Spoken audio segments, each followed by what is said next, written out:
It was a bad point. I had a lot of people I was waiting to throw somebody's way, and no, it is what it is. It is. All right, we're just gonna hang out for a sec.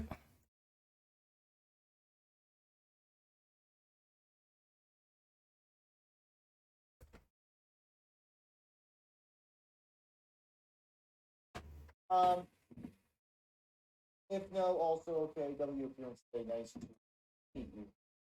All right, that gotcha. Absolutely.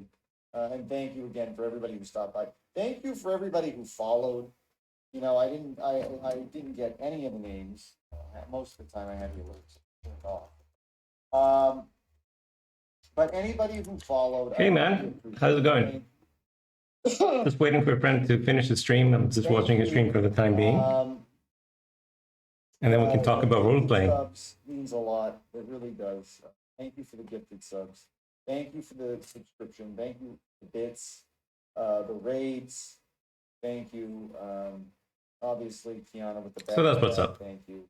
And there were a couple others there. We're gonna do some role playing today. Stella, thank you. I always appreciate that. It means a lot. So thank you, everyone. Hopefully, you know, as delirious as I got towards the end there, I do hope I was able to provide some sort of entertainment tonight. You know, I try my best, but we're going on 10 hours now, and I just can't anymore. So thank you, everyone. Thank you. I really do appreciate it. It means a lot. I will not be streaming tonight because I gotta fuck place now. I gotta wash myself down. Is this what limbo feels like? You look like you've been on drugs. I basically have. Flame Princess, I just woke up. Your stream was on the whole time while I was sleeping, so I'd like to think I heard it all. W stream. Well, Flame Princess, you know, I hope not. I hope. I can only imagine the fucking nightmares you were having. W Lance, quality dude. Well, thank you. Again, I appreciate it. Thank you for the kind words. Giga W, Lance, as always. Good morning. You've missed nothing, Flame Princess. Wait, who ended up winning you as a prize? Professional set girl. Professional set girl. So my buddy Lance was just on Keepa, and it was a good time. And actually, also another friend of mine, professional sad girl, was on Keepa. It was a good show today. Yeah, nothing. You guys watched it. Happy B-Day, Lance. Laughing my fucking ass off. Happy birthday, birthday boy. Happy birthday. I'll dream of you. Well, enjoy us while you can, because it might not be again. Good night. Well, that was fucked up. W Lance, happy birth. All right, let's get this raid set up here. All right, Phoebius, Phobius, I'm waiting. But you've been waiting. About time, because God knows I can't. Better to get all 400 people to wish you the best.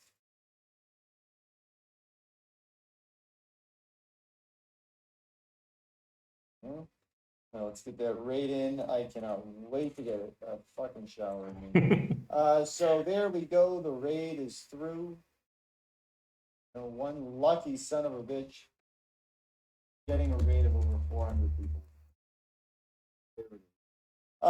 Bye, Lance. Bye, everyone. Phoebus G? Is that what it is? Yeah, Phoebus G. Yeah, that's the one. That's the one. That's me. Good night. Sleep well. Much love, bro. I need a shower too. Also, goddamn, how do you say it? Phoebus G. Please do not take any offense to it. But when you get raided, I will not be in there. Only because I need to get in the shower and go to bed. But please enjoy the raid. Thank you for being in here tonight. I really do appreciate it. I need to shower to wash your ass, blood. I've been naughty. I'm Finny Bus G. Omega Lol. He's not even sub, shaking my head. Lance, it's okay, man. Rest well. Everybody, again, I hope you enjoyed tonight. I'll see you in there, Lance. Sweet dreams. Don't let the bed bugs bite. Good night. I am out. Enjoy the rig. Enjoy the rig. All right, guys, welcome to the role-playing den. All right, guys. Here we will be discussing anything and everything about roleplay. Anyone that joined my stream before the raid, please go follow up this amazing man called Lance from Saints. He's a W guy. He's a very good dude. He had an amazing appearance today on CuteBot. He was a proper coach in the community, helping people out. So I already quite like him. And he needed to finally go get a rest. So he gave the raid to me, and I'll be your host for now. We can talk about anything to do with roleplay, anything to do with psychology, anything to do with science. I'm game for anything. Don't be shy. Just type in chat. I'm very interactive. So I'll get to your questions as soon as possible. Lance was amazing. Let's talk about Lance a little while. Like he's an actor. As a psychologist, I can also, I can tell a few things about another person. So I can tell you that he's a good guy. He is humble, actually, for his skill, for, the fact that he's an actor. If you try to do acting, the chances that you'll be successful are zero. So the fact that he actually did something that was published on Amazon Prime, no less, this is a huge success. And he's very low tone. He's very humble, down to earth, and also kind of like self-defacing, so making fun of himself. So that's actually a huge sign of low insecurity. So he's a very kind of like, secure in himself person who is comfortable with making fun of himself. And, I even appear on CuteBot and even be able to actually play a few characters. Speaking of which, a lot of what I do is role-playing, and so I will show you guys this server, this game, this role-playing game. I'm not a developer, I'm just a player here. I just really like it and I like to show it to people. It's called 13 Thrones or Requiem. It's a very dark kind of environment to roleplay in. So if you wanna have thick skin on CuteBot, says Bentley. If that is true, I've been on CuteBot 4 times. Two of those times people didn't. She was hungry and she was tired, so she chewed me up a little bit. But my last 2 appearances actually were quite okay. So that was that was a lot more fun. So actually, a huge tip for if you want to go on CuteBot, make sure she has been fed first, and make sure you don't stay on for too long. So then if she's too tired and she has a super long stream, and she hasn't been fed, oh my goodness. I wouldn't recommend that. So, these are the best advice I can give you for going and keep up. The other advice actually Jack gave me is to make the show about you, right? So here I'm going to be talking about role playing, but actually going in CuteBot, it's not a 100%, it's not a serious show, right? So you go on there and you have the option of putting on a show. You have the option of becoming a different character, and you can think about what would you have fun doing going in CuteBot and being, right? And if you can entertain Kiana, if you can entertain CuteBot, it's also better for her. So she has more fun with the show. She's less tired. She's less twitchy, because once it gets too twitchy, in my opinion, it's like just trying to endure through the hours in the show, but it's just not having a good time, right? And I understand a lot of us. Even now, trying to, hosting 400 people, 400 viewers, I feel anxious myself. I'm a psychologist, but I still feel anxious, right? So what are some ways to get over that? Breathing. Don't forget to breathe. Just take like some slow breaths in and out, and then you can just let the fucking anxiety go. And then you can just focus on what you want to do. Like if you're in CuteBot, focus on what your character is, what you want to talk about, what you want to focus on, and what you want to bring into the show, instead of hyper fixating on how you look on the camera, if people are going to like you, if chat's going to like you. Both Al and Ja will tell you, don't look at chat, just focus on CuteBot, just focus in the moment, pay attention to the conversation, try to get cues out of her. actually Lance was really good today coaching, and I loved that segment. That was my favorite segment of the show. As a psychologist, I just love watching people actually take care of others and coach others instead of just beat people down. Thanks for the follow, guys. Kambetsu. I love to see people help other people to make the place a little better. You know what I mean? Like, I think Twitch can be better. Hey Dorian, nice to see you. So it's up to each and one of us to try to make the place a little cozier, to be a little more supportive to one another. I know we're all here to have fun. We're all here to be entertained. But it doesn't have to be like this. Not like this, like the emoticon says. We can do better. We can be better with each other. We can poke fun at people, but not make fun of people. We can be supportive to each other. We can be there for one another. We can give each other advice. We all know life sucks, right? Who out there is beyond all of life's troubles?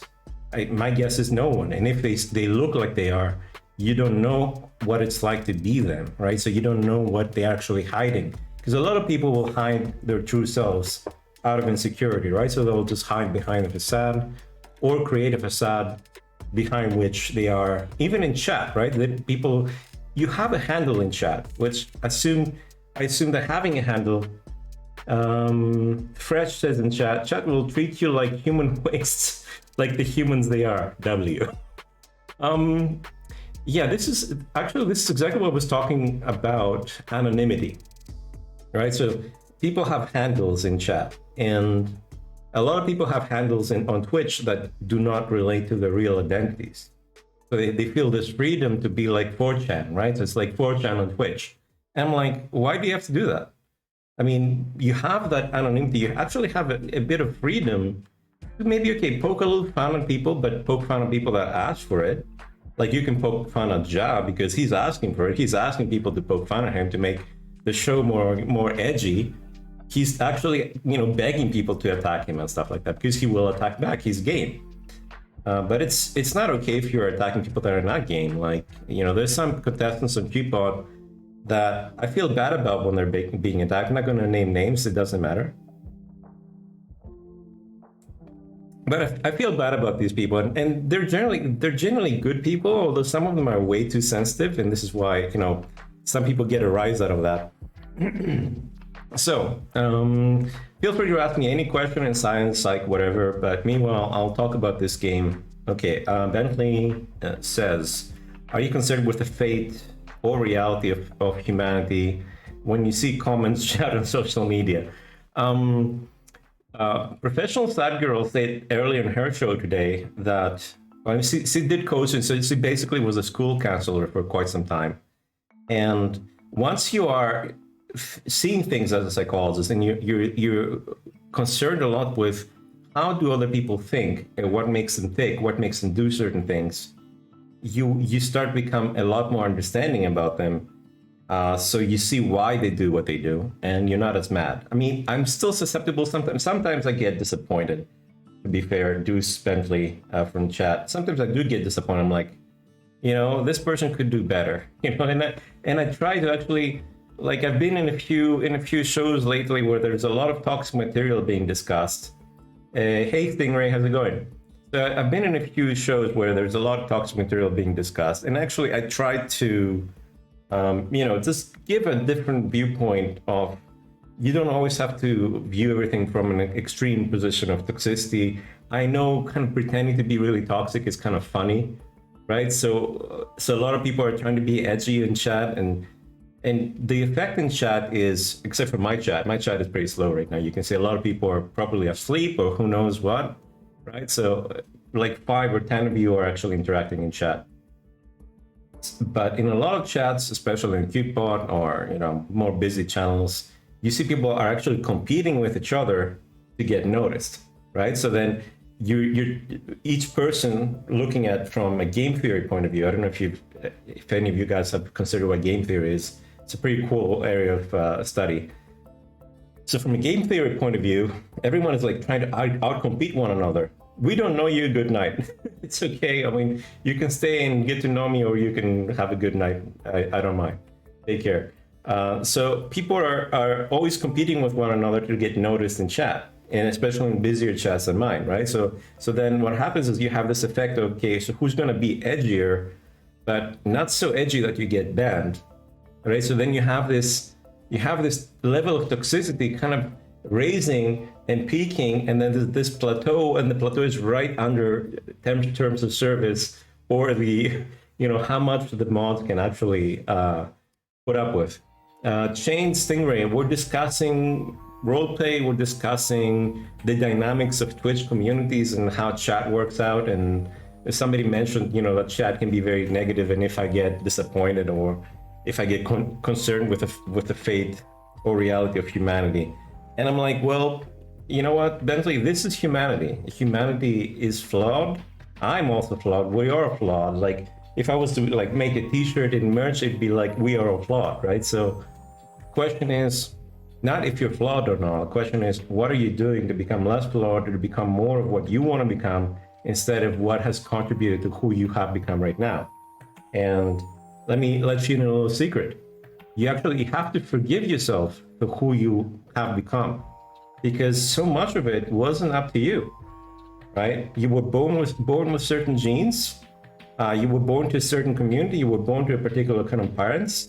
You went to a particular school, and that school had a whatever toxic community, who knows what. Fresh Skill says, only insecure people ban me, like mods and Ox. Sure, that's one theory, that's one hypothesis. To the extent that it's true or not, well, we can test that. Thanks for the follow. I can't, I'll just call you Cardinus if that's okay. So yeah, so that's what we've been talking about. I want to reiterate on this idea that who we are right now, who I am right now, wasn't such a big part of my power. Like, there's so many things that come into play that shape us in life, right? So what's a good way to respond to that fact, to that reality? And in my opinion, one good way to respond to that reality is to actually forgive ourselves, accept all the things that we didn't have that much power to change, right? And this is part of our past, so you can't change the past. You're not a time traveler, so you only have one option: accept, learn from it, and think about what the hell you want to do. What's your direction? Where you want to go? And if you don't accept, if you don't forgive yourself for who you are right now, the only thing you're doing is actually slowing down your growth, slowing down your personal development. So then you're less likely to become who you want to become before your time is up on Earth, right? So Carnage is like, my direction is meds and up. Well, some people need meds, and that's actually just fine. The meds help you get to a certain point where you can actually do more work on yourself. So if you need the meds, you need the meds. So there's nothing wrong with that. So let me know if you guys have any more questions that are not related to this game. I'm game for anything. Carnus is like, yeah, I just need my little leg up. That's all. Yeah, a lot of people need a leg up. I've needed a leg up a couple of times. Actually, the last time I needed a leg up, I lost half my family to cancer, including my mom. So yeah, so I went on antidepressants for almost 2 years, and I needed that leg up, so that's fine. Please don't spam links in my chat. Thank you very much.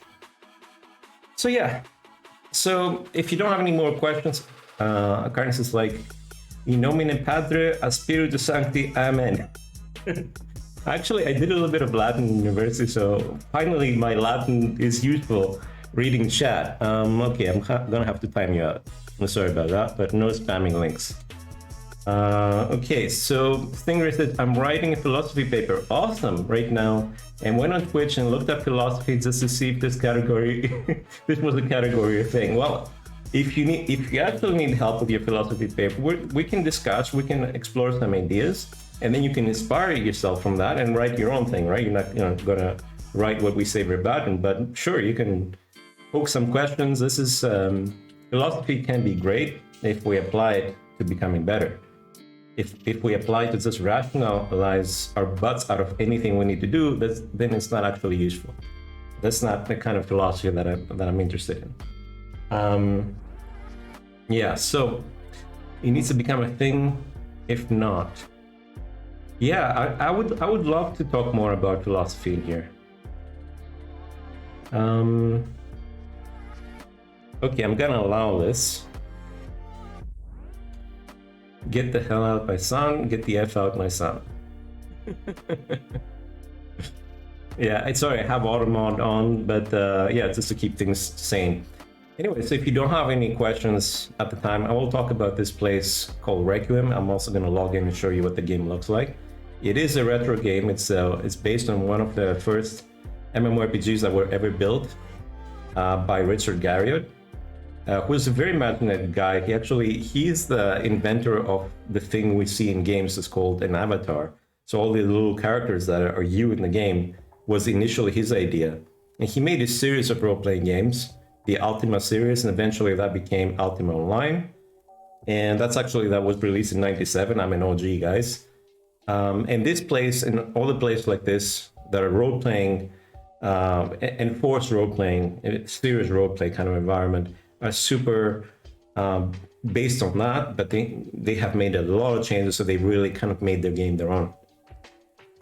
Pause on that thought. I'll put a pin in this. Stingray says, okay, so it's a religious philosophy class, and the topic is on God's omnipotence, so that he's all powerful and all present, right? That's what omnipotence means for everyone.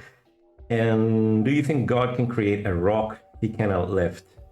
I know it's a common question, but it's the main one for my essay.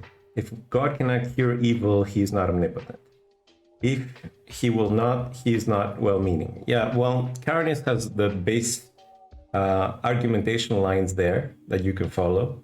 This is not exactly. It sounds like it's an intro to philosophy. It's like they're trying to take you through basic steps of reasoning. It's not a higher level philosophy course. So you must be doing intro to philosophy. So Karenis is calling himself an amateur philosopher. Actually, this is actually better than being a professional philosopher, because in the word amateur, coming from Latin, from amo, which means I love, which means you do philosophy because you love it, right? You don't do it to be paid. And sometimes, right, Trey, as you might, when you do something out of love, you might do it much better than when you're doing something professionally, because you care so much about it. You decide to spend time on this, and that increases its value. That increases how well you're doing it, and it ends up actually being, sometimes you kind of like battle the professionals. Even the professionals only do it for pay, so their whole thinking is completely different. It's like, if I'm not paid, I'm not doing it. But from an amateur point of view, you might actually go deeper into philosophy if you have enough time on your hands. So yeah, Karenis already gave you kind of a line of reasoning. I don't know if the rest of the viewers are so into your intro to philosophy exercise. It's not really a paper, it's an exercise. But anyway, so to join this world, what you need to do is you need to study the story. How many of you are playing a whole bunch of games and the storyline sucks? This is a kind of place where, okay, the gameplay, like I'll show you the gameplay. I'll just log in. So we're not just talking theoretically about what this game looks like. It's retro, I know. It's like you have to kind of like retro games. If you want the latest and the greatest in 3D games, this is probably not for you, but you might try it and like it, who knows? Presskill says, Earth God is a little alien feeding off our negative and positive energies like it's P-Hub. Philosophize that. All right, that's a big idea there. Give us some time to digest it. Okay. Karenis says, my grandparents are already 80 to 90, so I have time enough to read up and study a plethora of topics and interests. Awesome, this is great. I plan to be 100 plus. Me too, if I can, I'll be 1,000 plus. If we manage to advance technology by then. So this is my character here, and he's only wearing a loincloth, so let's actually put on some armor so he looks a bit more respectable. So this is what the game looks like. So you have this avatar, and you can just, walk around, you just point and click, and you right click and this thing moves around. So that's you in the game.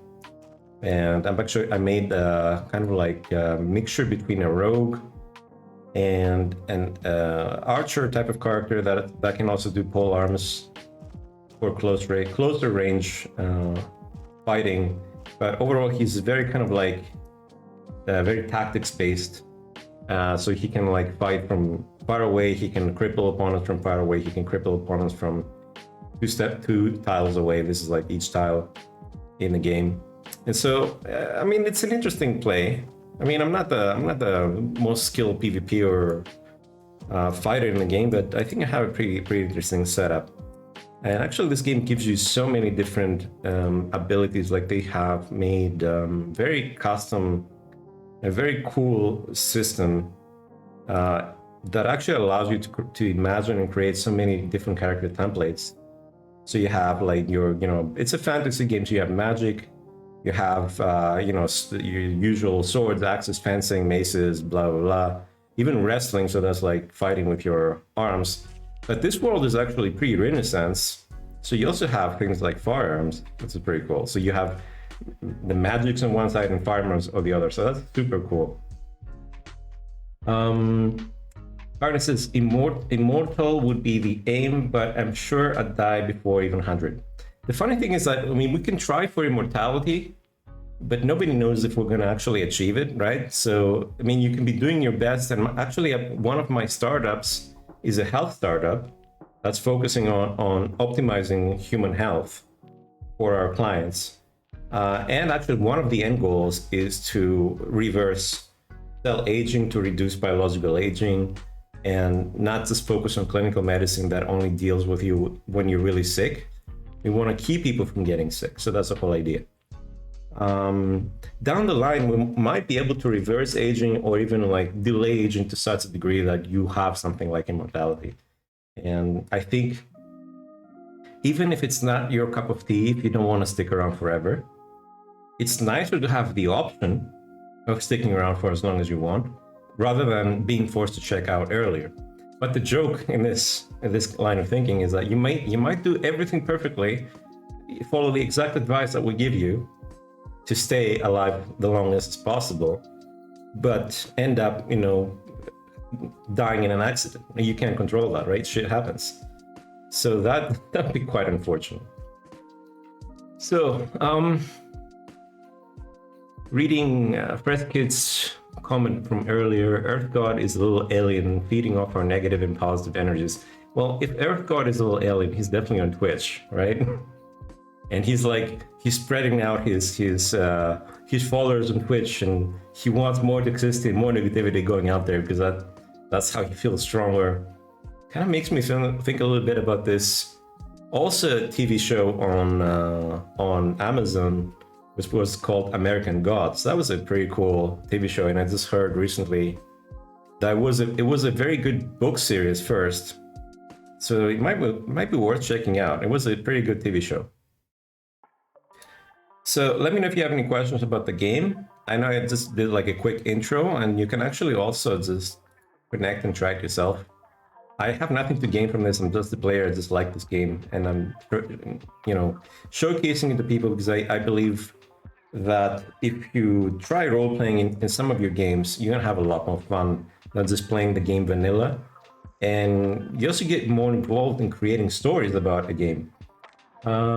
Skills is like, how else do we get sexual urges? God did it. I mean, if you want a troll answer, I don't have one. If you want a serious answer, it's a bit more basic than you think. Some people have written about the selfish gene, right? So we have genes, and the genes, the only thing they care about is having children. So therefore, sex is important, right? And it's kind of like a tautology. It's like goes back into itself. Our brain rewards us for good behaviors. Our brain rewards us with pleasure when we find and eat good food. Our brain rewards us with pleasure when we find and mate with an attractive mate.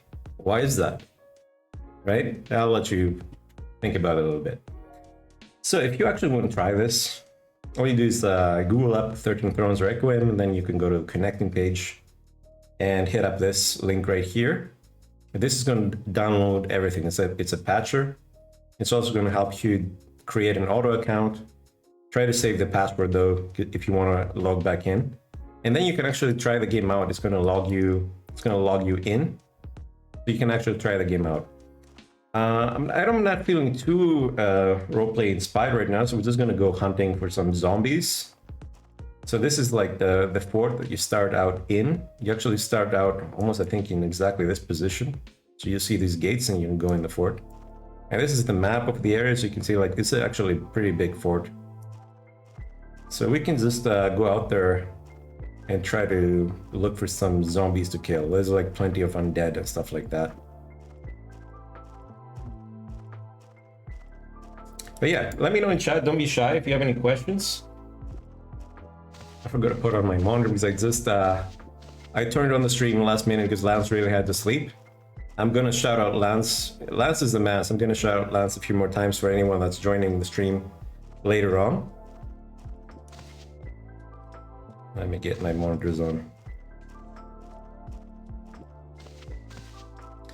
So Skill says exactly how did we get programmed for it to be a necessity? Same as them feeding off our energy to survive and keep entertainment. I mean, that's a lot of like ancient religious systems kind of build on these ideas actually. So I have these Shure monitors that used to be really good, but now they're kind of annoying because sometimes the contacts are not touching too well. So I always try to stick them in there and try to, oh, okay, finally they're working. Long story short, it's this big theory of evolution, right? So you have like going way back, super simple amoeba-like organisms that only do one thing. They move around, and once they touch something that's edible, that's food, they absorb it, or they move away from it. Dead simple, right? But this is kind of like the basis of our life, is those distant, very distant relatives that we all seem to be, you know, coming from. So what's the goal there? What's your goal if you're this organism? You just want food. And at some point, you get enough food, you get enough materials, and you're like, oh, cool, I have enough stuff. Now I can actually make a copy of myself.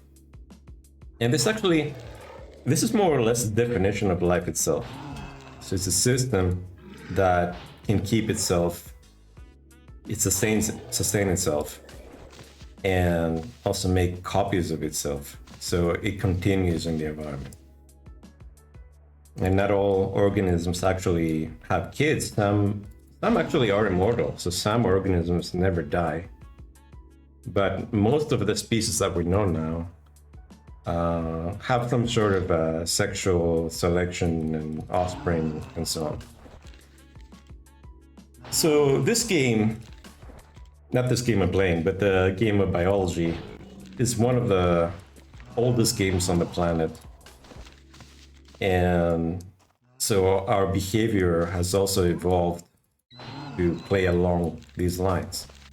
Therefore, finding mates, like selecting a mate to have kids with, is one of the most important things inside of our own brain, right? So our brain rewards us for that, and we feel accomplished if we have a lot of mates or have kids, are accepted by, you know, potential partners and so on. And hence the dating shows, wanting to be with someone and all that jazz.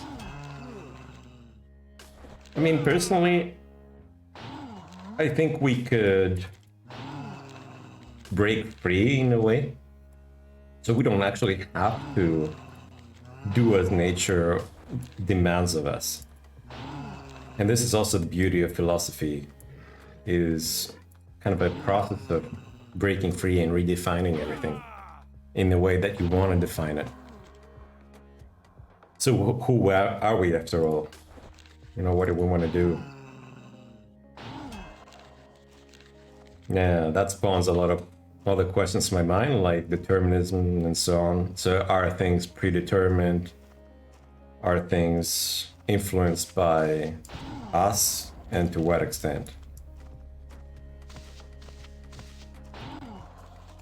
I think, both things are true there. Some things are predetermined, like our need for food, our need for sex, our tendency to want to be accepted by others. This actually spawns a whole bunch of social psychology effects. I'm not gonna jargon it up, but this need to be accepted by others, then it also molds norms, right? So what is accepted by a group? What behavior is accepted by a group? If you want to be accepted by the group, you have to some extent, act like the group. So if you're on Twitch and everyone in chat is making toxic comments at the presenter or at other viewers, and you're the only guy that's trying to keep things positive, you're the outcast. I've often been the outcast. I know the effect. I still try to do the right thing. And I don't know, I think to some extent that takes some strength of character to do what you decide is the right thing, instead of just looking at what is everyone else doing in this group and just parroting everyone else and being like, yeah, guys, I'm one of you, I belong here, please don't cast me out. But why are we so afraid of being cast out? What will happen to us if we get cast out? In the modern world, not that much. Our fear of being cast out is way more powerful than actually being cast out. Okay, I have to allow this. Imagine if little alien god having a big sex party, let's say, as people around the world start wars. The motto, make love, not war. Yeah, I'm definitely with the make love part. In the very least, at least in your own brain, you'll be much more successful and not feel insecure about your own survival as to start picking fights with other people, to start feeling more secure. To, in your mind, secure more mates or support or love or whatever that means. Yeah, I mean, wars are stupid, but to some degree, I understand why they happen, because we are afraid of what is different than us. And what's different than us is often the case. Some people somewhere else in a different country that we do not know. Or you don't have a personal connection to them. You've never traveled to the country. You've never talked to them. And so in your mind, you can picture the worst foe. But if you actually went and talked to them, you're like, oh, they're just like us.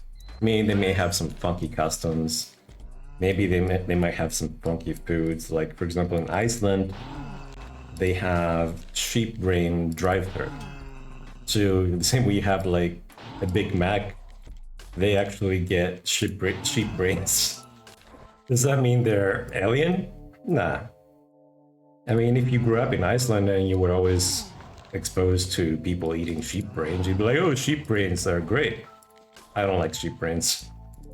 But that's probably, because I didn't grow up in Iceland. Doesn't mean it's bad that people like eating sheep brains? Not really. Thank you for the follow, RAD, Evayen. Sorry if I butchered that. So yeah, actually, one big solution to a lot of Earth's problems is just travel, man. Just go out there, go to different countries, meet different people, sit down with them, eat their food if you can. Because some of that food is just too challenging for me. But, try to be one with the locals and see how they live their lives and what things they consider normal, what things you consider normal. Now you're like reconsidering. Maybe you can find a happy medium. You can get some ideas from a different culture and integrate that into your own. There's nothing stopping you.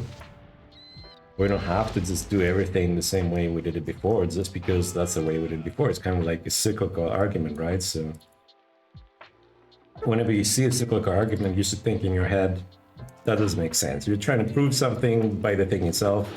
No. That's a fallacy, automatically a fallacy.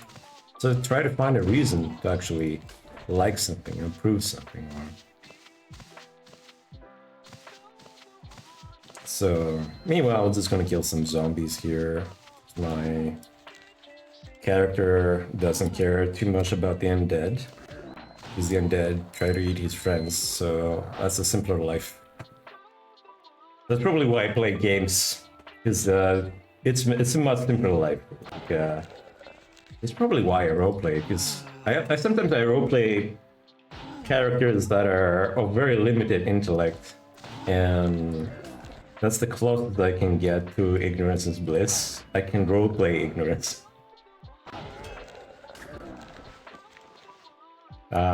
Earlier today on Professional Sad Girls stream, this topic came up of, you know, the good old question of ignorance being bliss and stuff.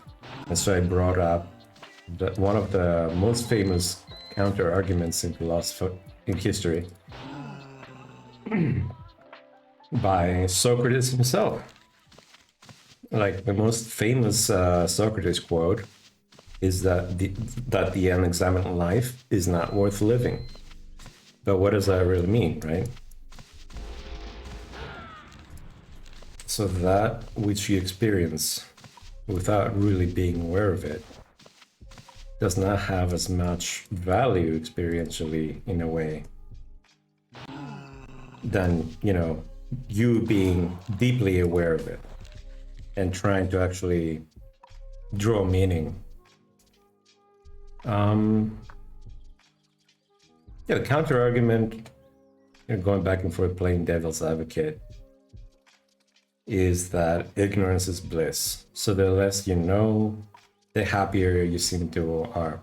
What server is this? This is 13 Thrones, or otherwise known Requiem, as Requiem. You can find it by typing up 13 Thrones and the word Requiem, and you'll get right to it. And then you can find the files, how to try it out in connecting files set up.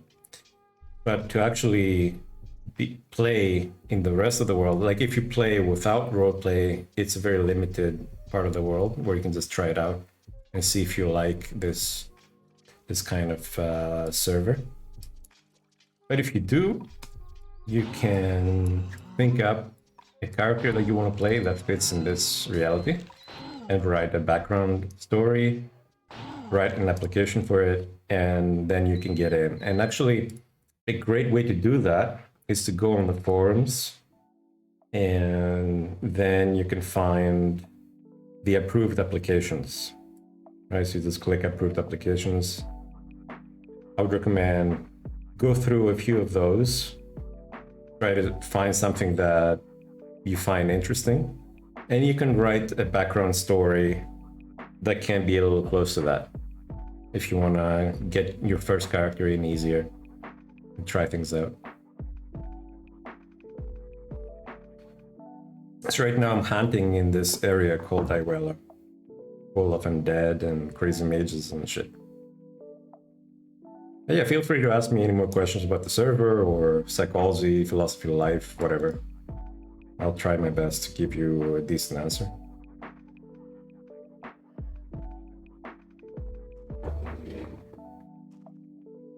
And I'll try my best not to yell too much, not to wake up the rest of the sleeping 293 viewers.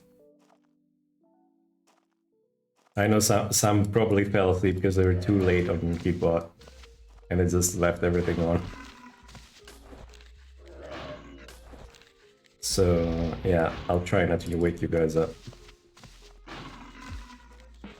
I mean, my voice being so chill, I'm probably putting the rest of you to sleep, right?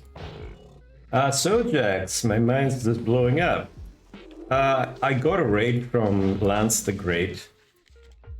And if you're on later, you can get some of that. Because he was looking for someone to raid that's in Qtwas community, and there was no one streaming. So, you know, I volunteered and he went for it. He's amazing. I really like Lance. So we should definitely like shout him out for a few days for doing that. And he's new to Twitch as well. He's a positive net gain to Twitch, and I like that. He's a very good guy. He's putting a very nice, unique spin from a creative, from an actor point of view. He's also a director, right? Oh, holy shit! Finally, this mage has silver coins on them. So how are you doing today, Jax? Are you feeling better?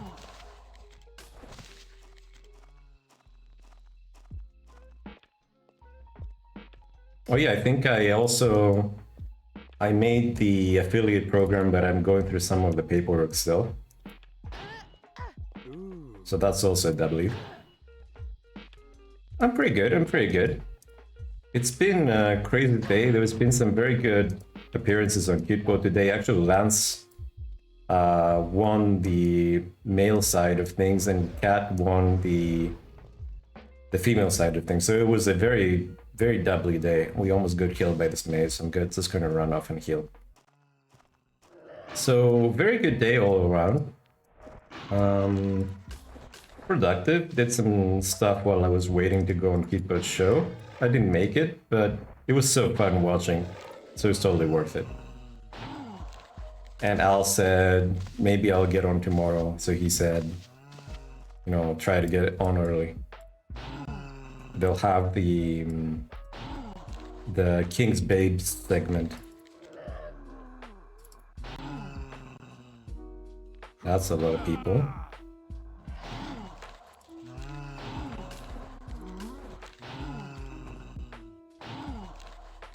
So many undead. Let's get the things that blew up first.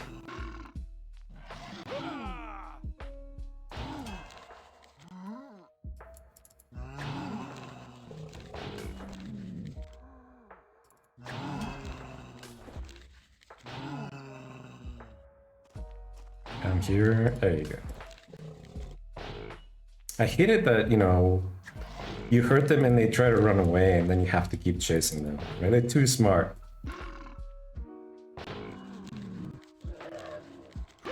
And I'm too lazy. I don't want to have to keep chasing them.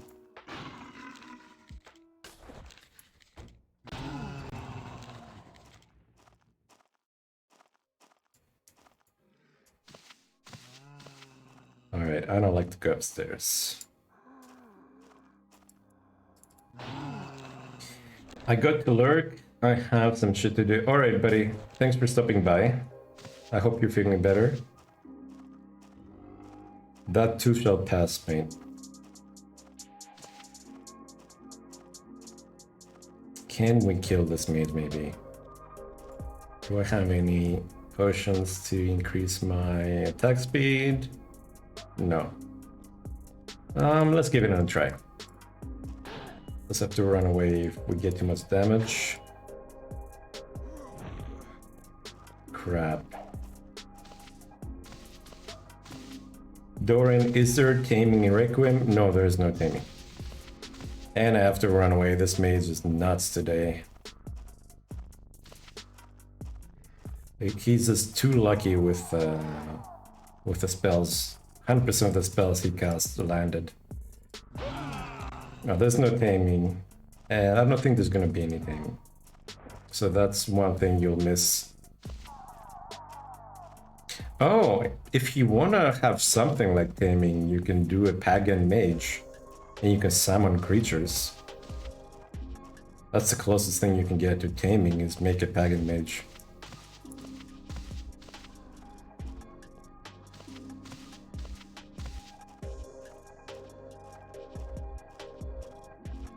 There's that. Actually, I had a pagan mage a few years ago. But it was so complex to run for me as a casual gamer that I had to kill him off.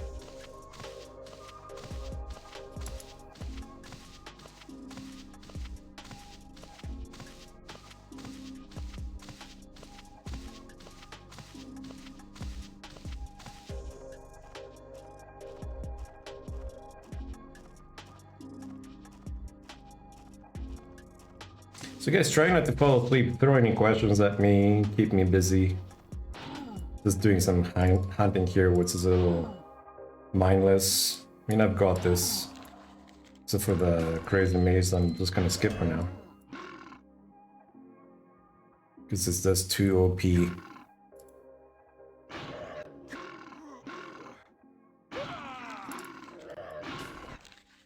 Keep firing those questions at me. How's it going? Pretty well. A little overheated. But pretty well, man. Thanks for asking. Crank is like, was the eclipse visible in the EU? Crank, I haven't gone outside in a couple days, so I have no idea. I've been nerding out at home. The last time I went out was to do some shopping and to pass out flyers for the political campaign. We have local municipal elections, so I'm helping with that. Funny thing is, we won, and that was in the last Sunday's election, but we only got 42.84, and we needed 43% of the vote to win on the first election. So we're doing a second run now. It's visible more in a couple of hours. Okay. Well, if I'm not streaming, I'll maybe remember to check it out, but no promises. I get distracted. Does it go in a runoff? Into a runoff? Guess you're asking Crank, not me. Okay.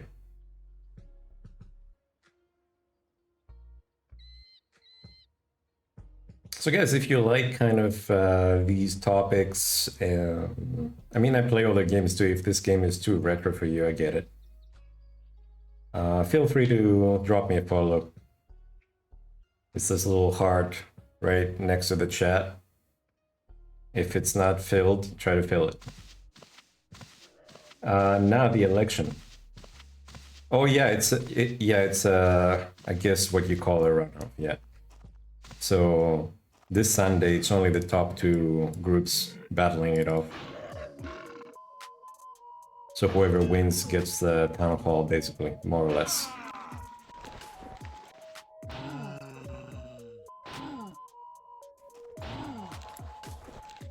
Yeah, it's nice, although I wish we could have skipped it. Because I've been in 3 elections this summer.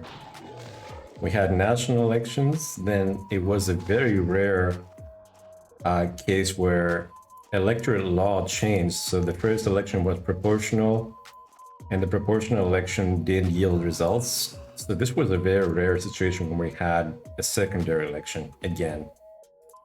So this will be my 4th election day for, you know, summer and fall, and it's already too much, you know.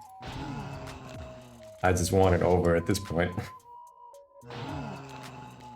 And probably a lot of the voters feel this way too, so we're trying to somehow still make sure that they come out to vote. Not the easiest thing. But it's kind of funny as well, right? It's like politics get to decide so many parts of our life. And people are so, I don't know, they have such a negative attitude towards it that they don't want anything to do with it. But this is when other people get to decide for you. Yeah, it's, I don't know, it's a circle. And you have to break the circle somehow. I know politics sucks. Politicians suck. I mean, this is my motivation for being in it. If it didn't suck, I wouldn't have to. I wouldn't feel I would have to actually be involved. Because, you know, if something is running, let it run. But things are not running. So yeah, I'm just gonna bitch a little about my involvement in shitty politics.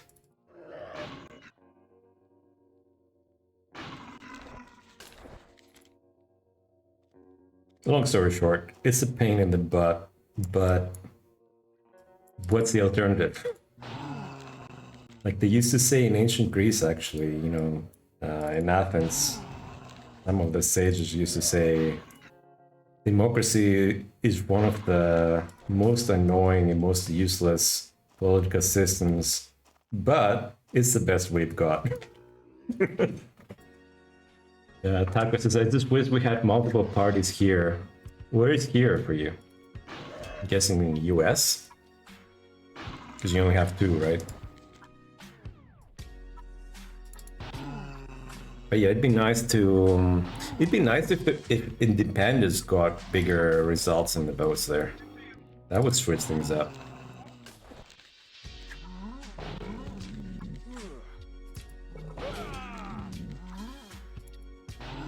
Like this mayor that I'm helping, and I'm also part of the group, is independent as well.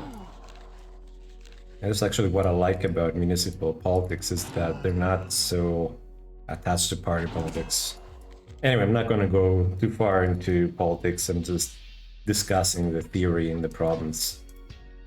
I'm not taking any sides. And I think actually if you want to be a civilized human being, you should be able to talk about this stuff from a neutral position. Just to be able to talk about this stuff, like not talking about things, whether it is politics or whether it is your relationship with another human being, your wife, whatever, doesn't fix anything. It doesn't make the problems go away. You need to be able to communicate with other people. Grant says, I think special elections usually get less turnout. Yeah, that's exactly what I'm afraid of. That's why my strategy was to try to energize, try to get people to understand that it's as if we've never voted, right? Because we have to start from zero. You have to fill the ballot boxes from zero. They are empty again. It doesn't mean anything that we won the last direction.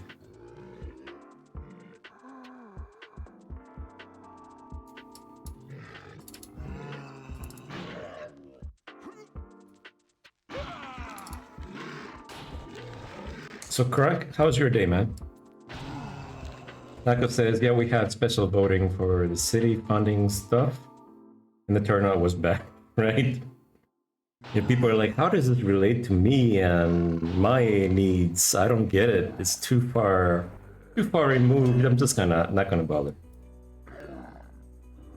On the other spectrum, though, and I think they're one of the world's best examples, is more than half of Switzerland has very democratic processes, and their people, their citizens, are very involved in matters of politics. And personally, I think we see very good effects due to that. For example, their public works, roads, bridges, public buildings, and stuff like that, quality-wise, are among the top in the world. But cost-wise, they're among the bottom in the world. So this is a direct effect from direct citizen intervention in local political matters. Is that you actually get a much more efficient system. You spend less and you get much more for your buck. And on the other side, on the other continuum, you have people that are completely uninvolved, and public works cost the most and are among the worst on the planet. You're like, should I go over this bridge? Is it gonna, am I gonna die on it? Grant says the 2 parties in the US are a circus. Special interest groups run the show, prevent third-party candidates from being part of the national debate. That sucks, yeah. We need more healthy, civilized discussion and not getting polarized. Grant says another good Instagram quote: the man who has no business in politics has no business at all. Yeah. I mean, the Greeks were very harsh about people who did not take part in politics, to the extent that what they did was write your name on a shell and then put that in a big cauldron or something. And whoever got their name the most got ostracized. And actually, being ostracized, ostrako in Greek means shell. So you'd be shelled out of the city because you were so involved in the common issues, the common problems of the city. So they would actually kick you out if you were uninvolved, because you were a risk to democracy. Yeah, the Greeks, the Athenians were hardcore, man. They weren't joking around.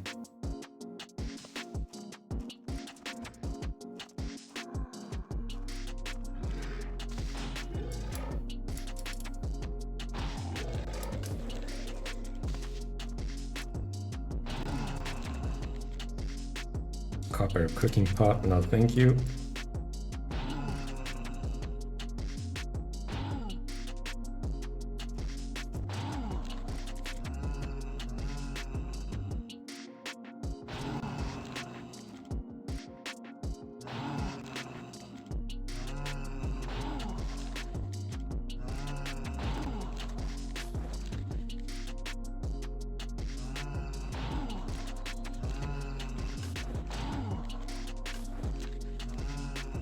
I'm back.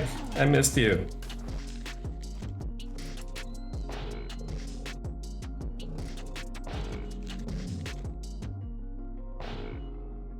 Also, guys, come back to the chat. Keep up the chat alive. You keep the chat alive, you keep the streamer alive.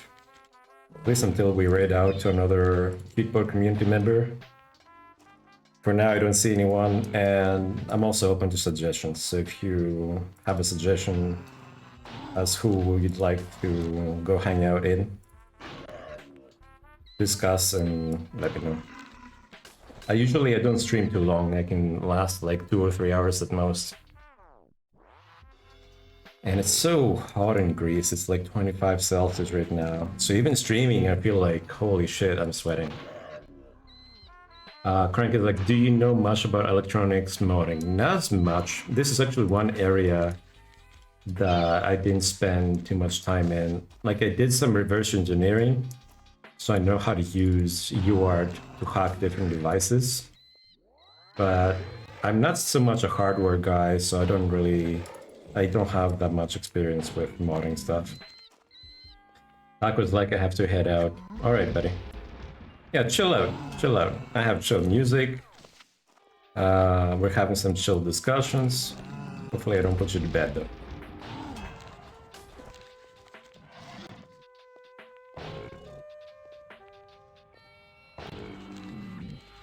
Holy crap, like almost nobody from the community is streaming today. What's happening? Everybody's taking a break. That was weird. Taco's like, I just woke up for the morning. Oh, what time is it there? Yeah, have some coffee, otherwise I'm gonna put you to sleep, man. But quick, Crunk, anyone else, give me some topics. Get me talking to some shit. It's either that or I'm gonna raid Greek God or something.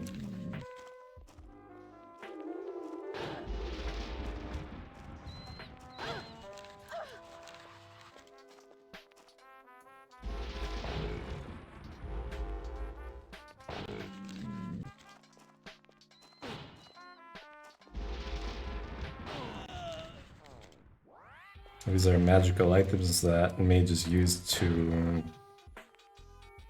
focus their spell casting on. Crack says, thinking of buying a 70 MHz oscilloscope, nice, and upgrading it with a 200 MHz card, but I'm scared it'll damage it. Yeah, this sounds like a very delicate project. You need to get advice from a hardware guy that has the experience required to play with that kind of stuff at this level. And sadly, I don't. Although I would like to have more hardware like that. Like all I have is a UART basically, which you can use with almost anything to hack into or get information from the boards and stuff like that. I'm more of a software guy, for the most part. Like I keep track of all hardware advances, so I know how to modify software to run better on different platforms and stuff. Like I also have a RISC-V system, running Debian, and I run a lot of tests on all operating systems. So I have, in front of me right now, I have 3 PC laptops and 1 M1 MacBook Pro, and an extra screen, microphone, camera, second camera for the book club reading stuff. And then I have another Linux laptop, and then I have single board computers like a Raspberry Pi. I have a RISC-V board, and this is like a CPU platform that's fully open source. You might you might be interested in that. I think it has a lot of future for many different specific applications. So it will be probably pay back if you spend some time learning about it. Yeah, Crank is like, maybe I'll run into a lighter store at some point. Yeah, he's a follower, but so far I haven't caught him on the stream. I mean, maybe if you can get me busy enough to stream long enough, lighter store might drop by and you can ask him that question. I'd love to hear the answer too. And that's another W member of the community. And like Lighter Story is supporting a lot of streamers out here. Like he's gifted thousands of subs alone.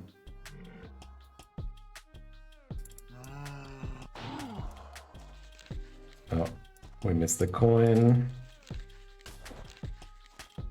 I see there's an option there.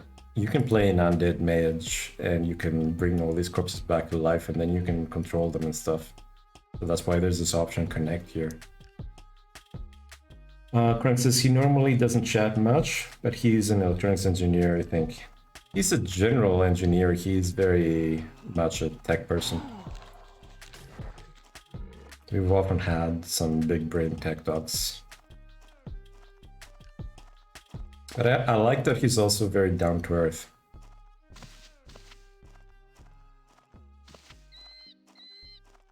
So guys, I'll take a moment to shout out Lance, who gave us this awesome raid. Let me get his link, so I don't think I can shout him out again, but I'll spam his link.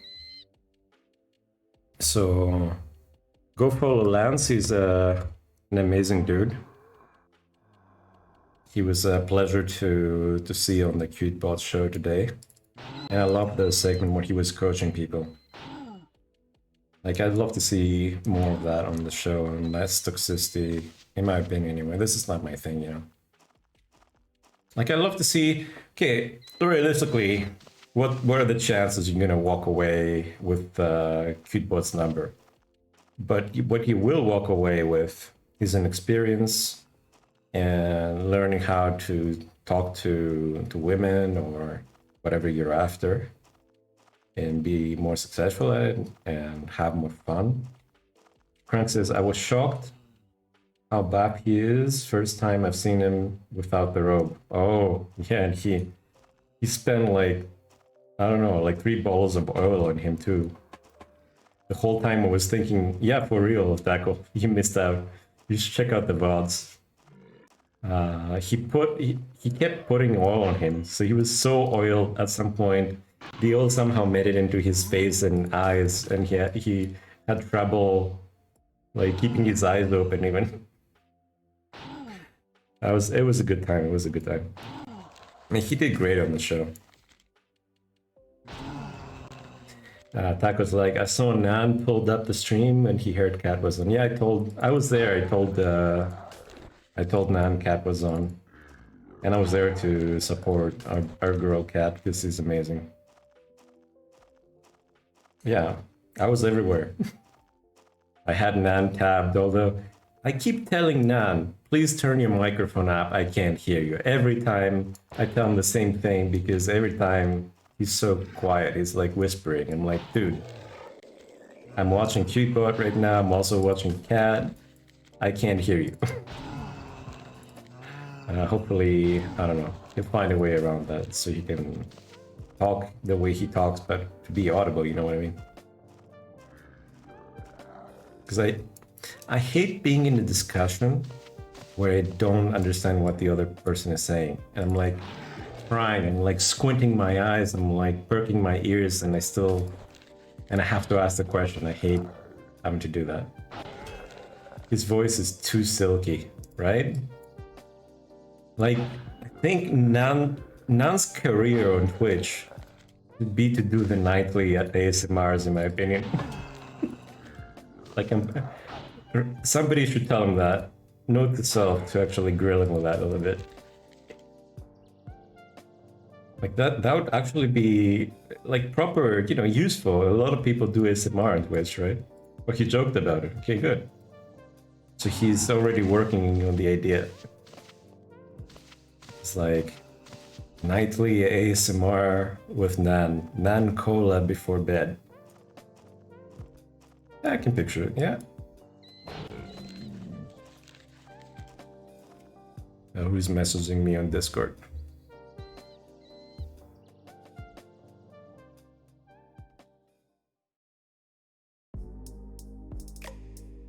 Oh, I got allowed on GTA 5 role-playing server.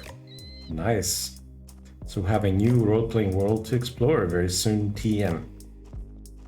And then we can focus on roleplay on a game that more people are more likely into playing rather than this, retro looking game. Maybe it's not everyone's cup of tea, especially after World of Warcraft.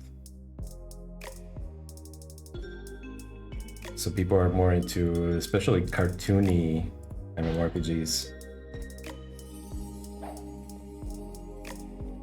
Let's see if we can kill this crazy mage.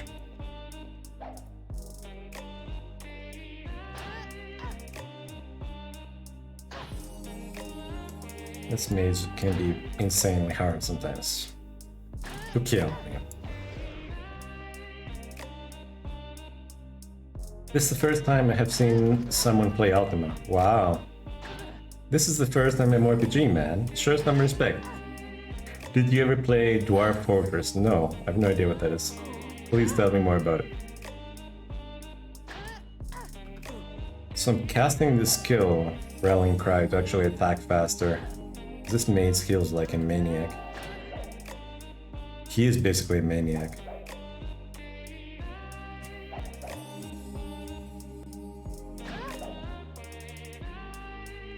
Yeah, he healed up all the way. Holy crap. Please die already, we have other things to do.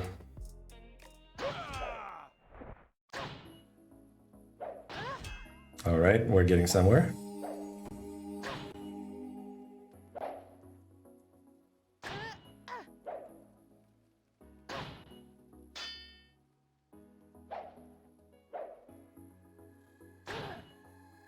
Come on. Yeah, sometimes it can take like up to 5 minutes to kill this thing, if you kill it, because it can kill you quite easily. If it gets lucky and casts Flame Strike twice on your head, you're dead. So what else is going through people's minds right now? Anything you want to discuss? Anything you're working on? Any news? Any highlights? Write it in chat. Chat it up.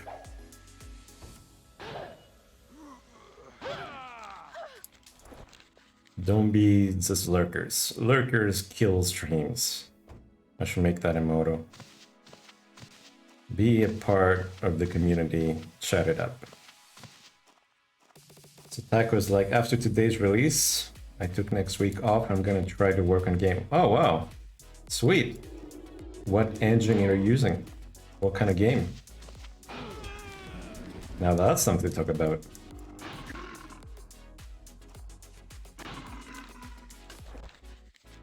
Sadly, Unity. You know, I mean, Unity is not so bad. It makes it so easy to get from nowhere to publishing a game. Unreal is so much more powerful, but requires a lot more time. So Unity is fine. If your game becomes successful, and then you create a budget, you can make version 2, version 3 on Unreal or some other engine you like more.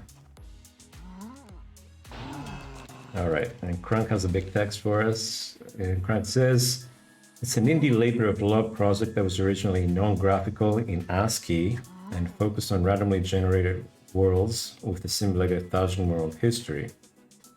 You have a group of dwarves that have personalities, histories, and have all kinds of status effects, including going insane. There was no win condition, you just survive until something crazy shows up and wipes you out. Actually, this is very similar to this game, Crunk. There is a disease in the game that's like the pandemic, that if your character contracts, your character goes insane. Then you get some boons, you're resistant to pain and stuff like that. but after a certain point of the disease, it's a certain death. So you just like live your last moments of your character and then you die. And you have to write a new character. Crank is like, that's why I mentioned it's kind of similar. Oh, okay. Very cool. Feel free to post a link to that. That's very interesting. Those of us in here that are also into gaming, not just looking at e-girls, not judging. But you know, Twitch used to be about the games once upon a time. I mean, I've been at Twitch actually since 2013. But I was so busy, I almost never stream, so yeah. Finally, I'm not as busy. A blessing in disguise, right?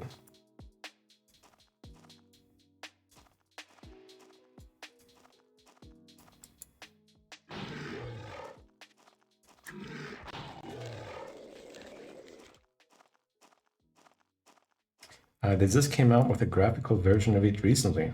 Awesome. Yeah, feel free to post that. That sounds super interesting. I mean, even from a game designer point of view, it's nice to see how these different projects work. Like, for example, this game starts with a V. Shit, I need to look into my Steam library. My memory sucks. Oh, Valheim. So Valheim has a very interesting design. Like, it's a procedurally generated world, so each time you play it is different, right? And you also get bosses and monsters that are kind of influenced by the world, but progressively generated. Each time you have a different experience with your friends. That is a nice, you know, new concept. It shakes things up, so you're not just playing the same game with a different face, a different appearance, but the gameplay is the same as something else. Like, I mean, who feels right now that most of the FPS games feel like more or less the same game? Taco's like, just wish Valheim's netcode was better. Oh. I've only played it with another player once, or twice actually, that was it. Did you try playing it with a lot more people? Was it a shitty experience? Frank says I didn't play it, but watched it when others played.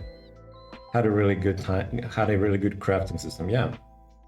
It's bad with big groups. How big do you think it needs to be for the netcode to break down? So right now we're moving around hidden, and this means that other people can't see you. So you can walk like right past them and they have no idea. It's a skill under hiding called stealth. So Taco says, even with a dedicated host, the first person who loads a chat becomes the peer-to-peer host for stuff going on in that chunk. Like 8 people, it gets iffy. Wow. It sounds like a game for a very small group of friends.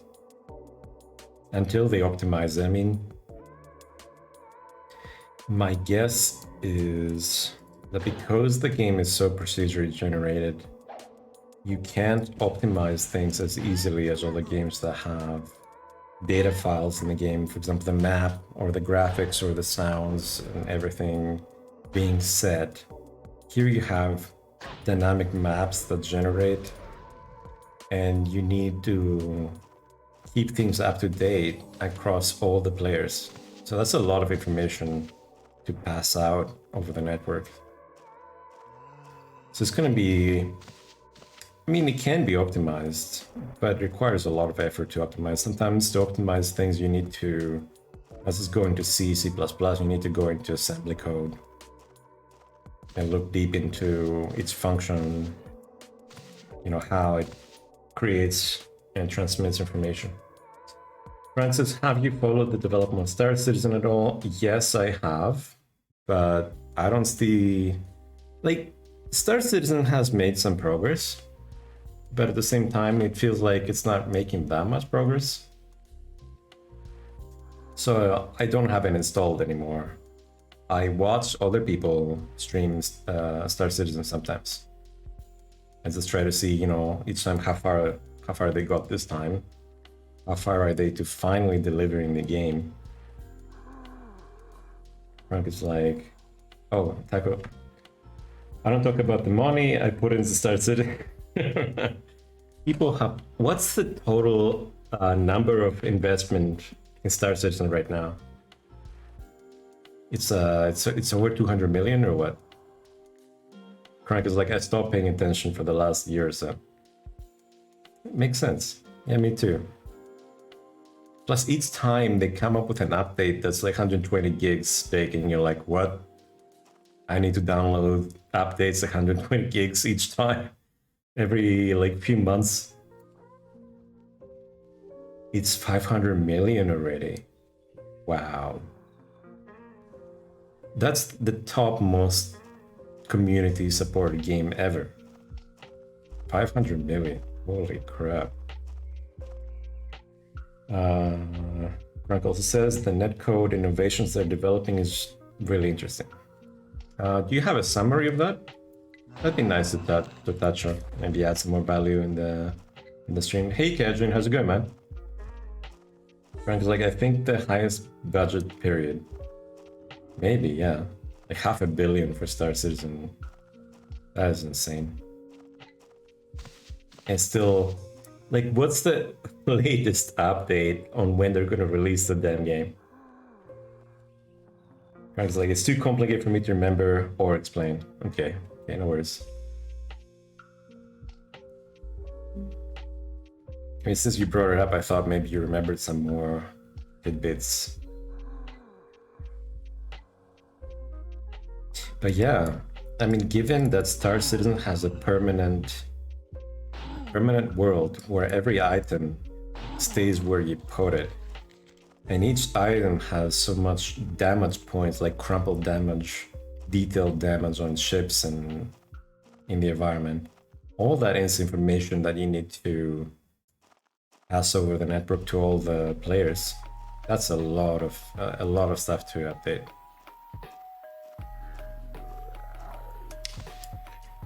Like EVE Online is another very innovative game that I've been playing since 2005. I think it's one of the most complex games. Hey man, FTG, how's it going?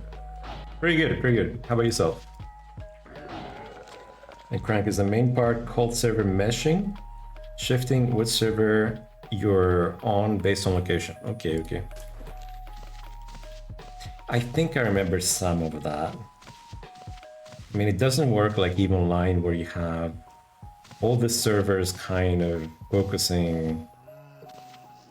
It's one world, right? So all the players on the same world, but at the same time, different servers support different systems. So if you jump into a different solar system, a different server kind of takes over. Unless there's too many players on the same solar system, then they're actually using many more servers to service that one solar system. Manov is like, I'm drunk and tired as F.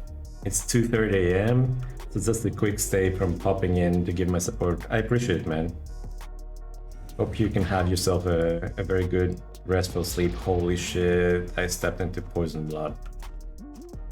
I hate when I do that. I just run away and heal. Just wait for the poison to course through.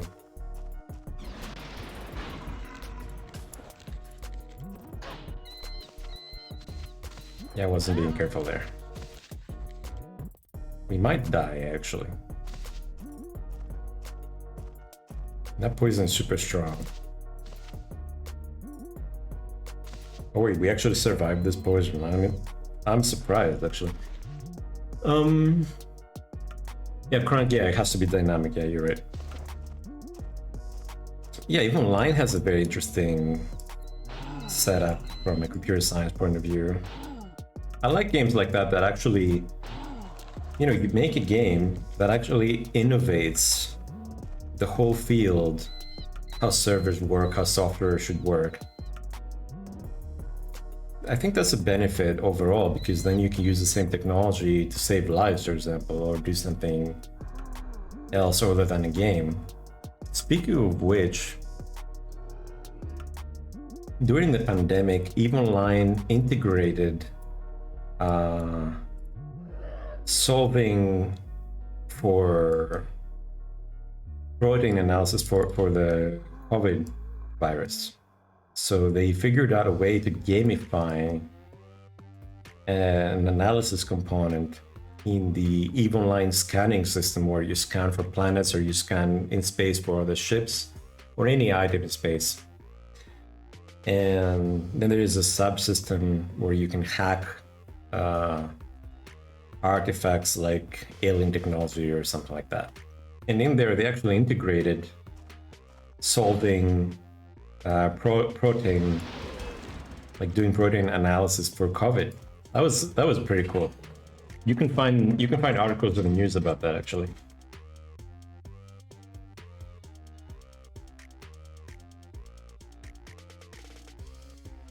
Wow, Star Citizen hit 600 million in funding as of today. Mind blown.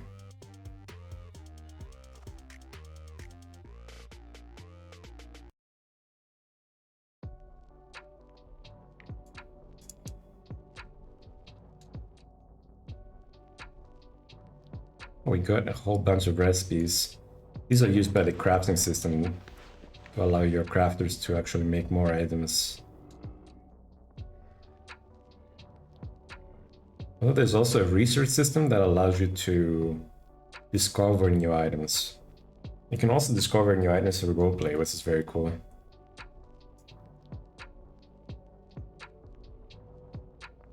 So for anyone tuning in, we're playing on this world called Requiem. It's a super dark role-playing environment. It's like a grimdark type. It's a little bit of an anti-hero environment where you role-play more, not just mortal, but sub-mortal characters. So if you want to hop in and try it out, it's free. That goes like, are you familiar with Foxhole? No, what is that? So this game is free. You can try it out by going to connecting, files and setup. You'll find a patcher there that downloads the game and all the necessary files.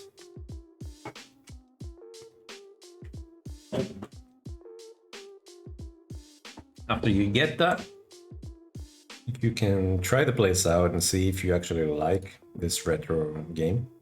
And if you do, then you can create a character. And you need to go to application, but I also recommend just going to the forum and then go to approved applications, read a whole bunch of those and see what interests you. Then you can kind of, be inspired into your own and see what an application needs to be approved, right? So you can save some time and go straight into your first role-playing character and check it out and see if it's a fun thing for you to do. If you have any questions throughout this process, or if you have any questions about how to roleplay, and how to actually have more fun role-playing, I'm at your disposal. Taco's like, Foxhole is a top-down war game where everything is player-made. Wow. The devs are coming out with Anvil Empires, which will be medieval version of the game. Why does that sound familiar? Let's actually Google this. So it's called Foxhole game.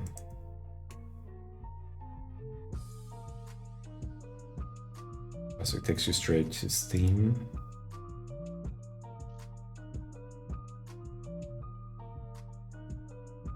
But do they have their own website?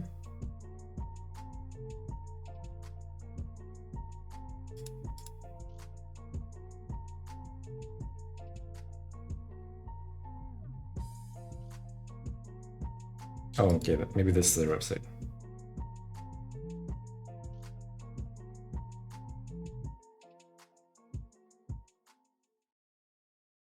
So it sounds like it's very immersive.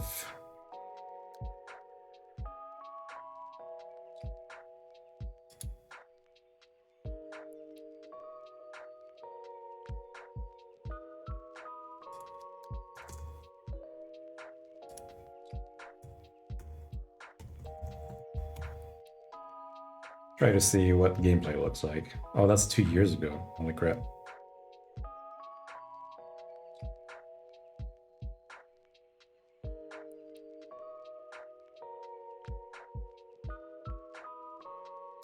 Yeah, let's check out this review.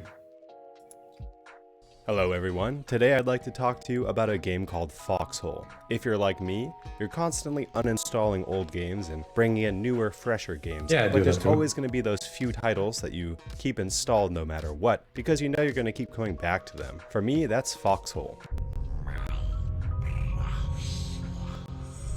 After not uninstalling Foxhole for a year, I'd like to talk to you about why I love this game so much. Foxhole is a unique mix of MMO, sandbox, persistent warfare, strategy, and VR chat. It's an MMO because thousands of players are constantly fighting over a continent-sized map. It's sandbox because you get to build your defenses as you want them. Build trenches, barbed wire, sandbags, mines, walls, emplaced weapons. And when it comes time to assault a similarly built enemy position, it's entirely up to you how you want to do this. There are so many different ways you can attack an enemy position. Is there a gate in your way? Well, get put on the CIA watch list by taking 2 satchel charges in a truck, playing the ISIS theme song, and carrying out a mission from which you will not return. This view reminds me of Commandos. Did anyone play Inshallah, Commandos? brother, the gate shall be destroyed. Oh god, he stole the truck. It's okay, it's better this way. Oh no. You could convince every single player in the Hex to take a single anti-destruction Oh, you didn't finish it. There were many and Commando die games. for the glory of the Republic. And They're a it's good not time. like the simulations. It's all fun Yeah, and very games fun until half game. of you get mowed down on the way, and when you do show up, it induces a seizure. Wow, that's busy. You could build dozens of landing crafts and land infantry as well as vehicles on an enemy shoreline, and conduct a D-Day style invasion.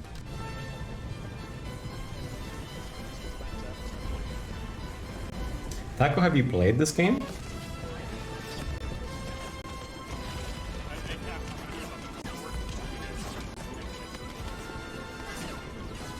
How fast do these things happen? Foxhole in a game? features Like, what's the persistent timeline? 24/7 warfare, just like in games like PlanetSide 2 or Rust. And just like in Rust, you can spend an entire day building a base, only to have a Chinese clan ruin it while you sleep. Now, I'm not racist, but You know, my brother once told me that nothing someone says before the word but really counts. if I get nightcapped one more time by a Chinese clan, I'm gonna have to call love up the President Xi character from Game Jinping of so we can Thrones, man. He's discuss so your on social point. credit score. 现在我有冰淇淋，我很喜欢冰淇淋，但是速度与激情就比冰淇。 Foxhole is a lot like VR chat in the sense that 85% of the fun is in the random social interactions you'll have. Oh yeah, you like that? Yeah, you like that. And we have some roleplay. Come here. Yeah, that's right. You're my little heel slut, aren't you? Harder, Daddy. Yeah, you fucking like that. Yeah, Tyrion. Tyrion is amazing. Daddy's gonna spank that little ass.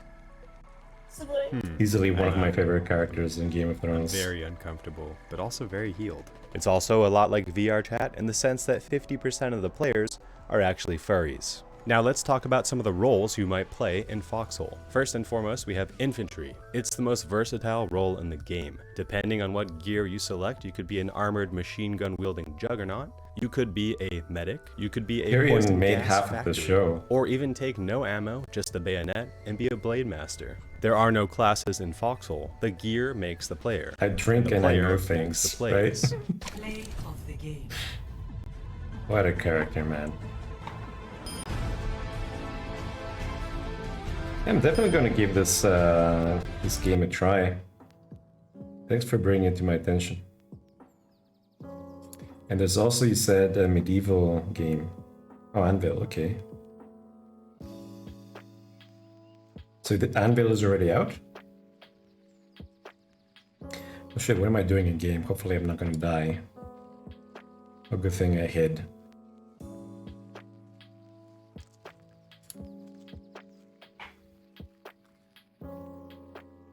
Taco says I usually go in with no weapon and try to loot dead players. That sounds like fun. Anvil is closed alpha, okay. Oh yeah, pre-alpha. Doesn't look like they know when it's gonna release. But this looks pretty fun. And depending on how hackable the game is or how open the developers are, this could be a good role-playing environment too.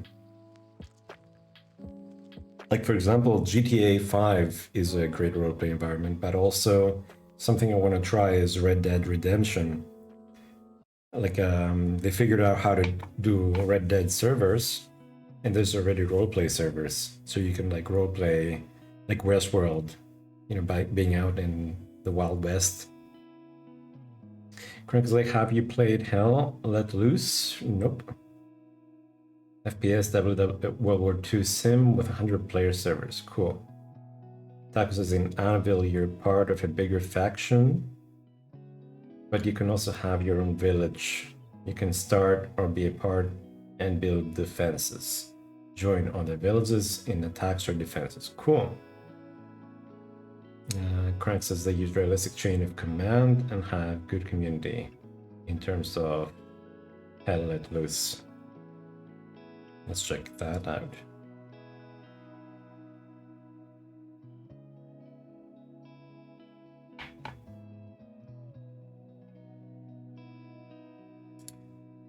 This guy has a flamethrower. Look at that. Will it burn? Oh god.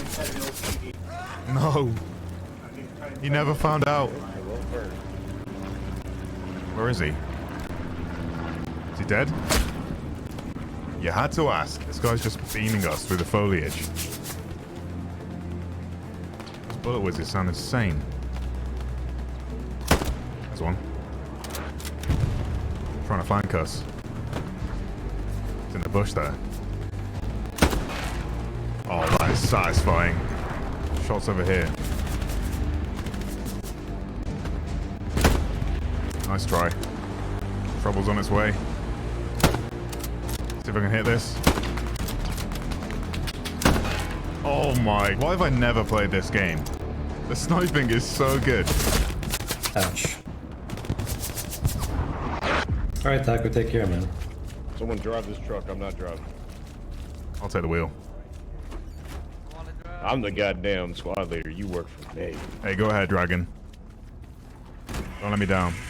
I'm definitely not under the influence of anything. I'm so glad to hear that. I am. We sure it's okay for this guy to fight? He doesn't look so good. War never changes. Surely not. Hell yeah. For God's sake, dude. It's alright, it's not like he could see it coming. Tank, help us out. We're a bit exposed here, Dragon. If you could put it in reverse, that'd be great. Hey, yo, Tank, give us a shove. Tank, help us out. Give us a shove. Please. Give us a shove. Free us from this nightmare. Dragon, you insisted on driving this thing. And look where it got us. Right, it's almost out. Just look at what you've done. It's almost there. I'm not sure it is. Let me tell you, the wheels are not getting up there. Just keep running, DMG. This is going to take a while. Oh my god, he's done it. He's actually done it. I stand corrected. All of those people have...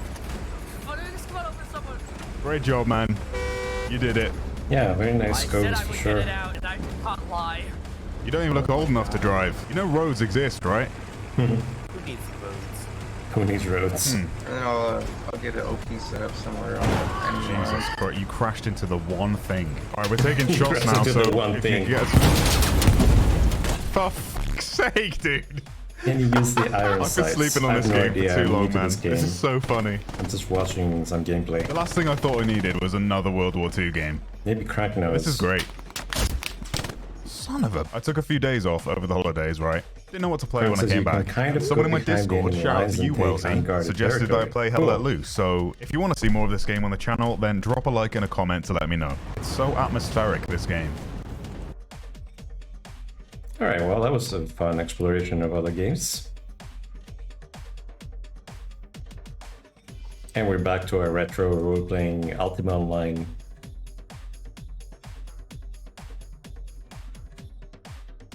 stalking around in the shadows. I think I'm gonna go unload all these items that we looted.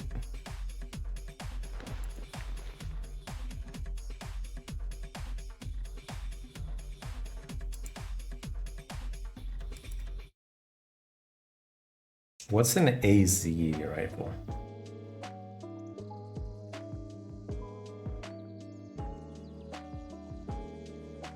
So I'm impressed by how far I can walk and remain completely hidden. And if you're smart and you avoid light sources, it seems to be going on forever.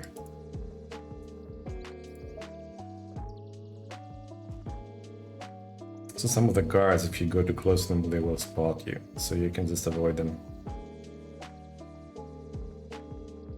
So this is a mini game in the game that I play. It's like, how far can I go while being hidden?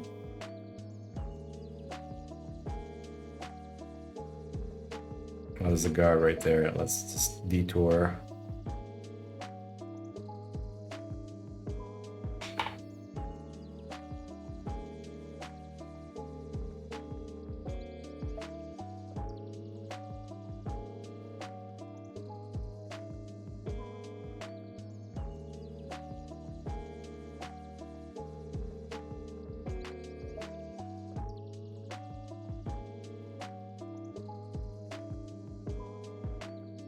I'm gonna laugh if I make it all the way hidden.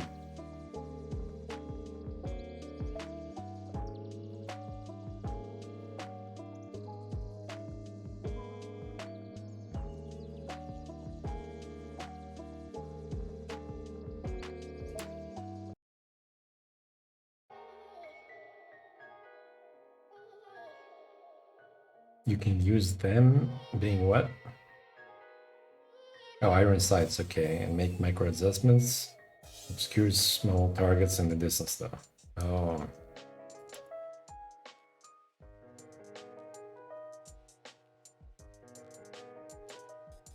What is going on today? How come there's no one from the Cubo community streaming at all? Oh, I got spotted by the light source. Revealed, rather.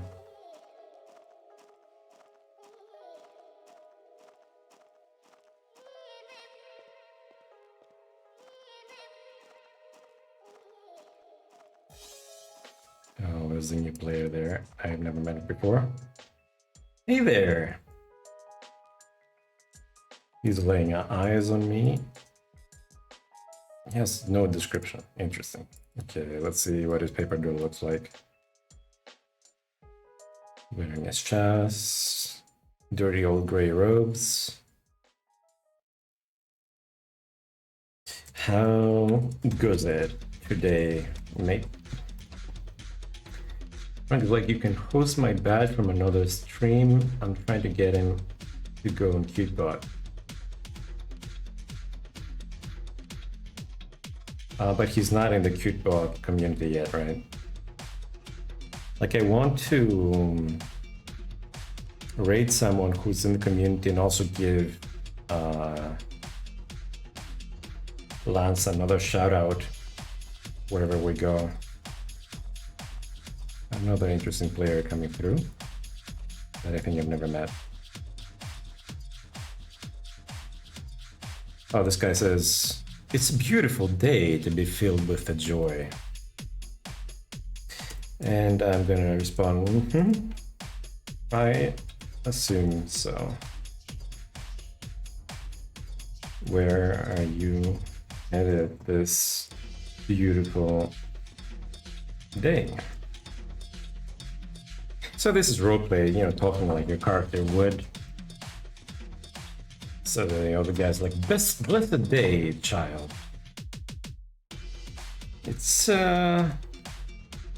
been a long time since I was a child, but sure.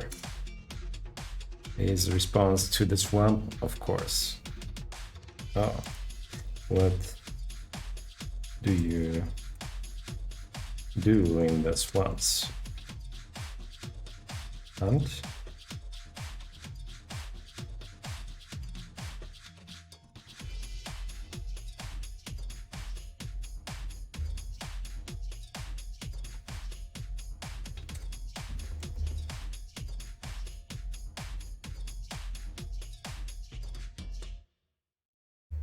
So Semi has been lurking on the stream, I hear from reputable sources. It doesn't say anything in chat, so Semi. How did this? He emoted his bushy eyebrows furrow. Ah, my home is there. Oh. Are you the Swamp Lord? I mean, he lives in the swamp.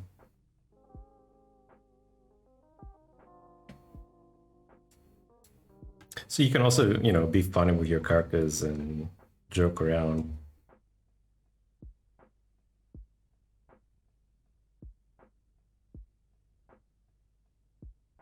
I can recommend writing a background for a character you feel excited about playing, and actually makes you laugh a lot too. That's one angle anyway. So the other guy raises an eyebrow, his expression quizzical, and he says, "I'm not sure what a swamp lord is, my child. No matter. Well, you are an inhabitant of the swamp, and in my eyes, then the Swamp Lord."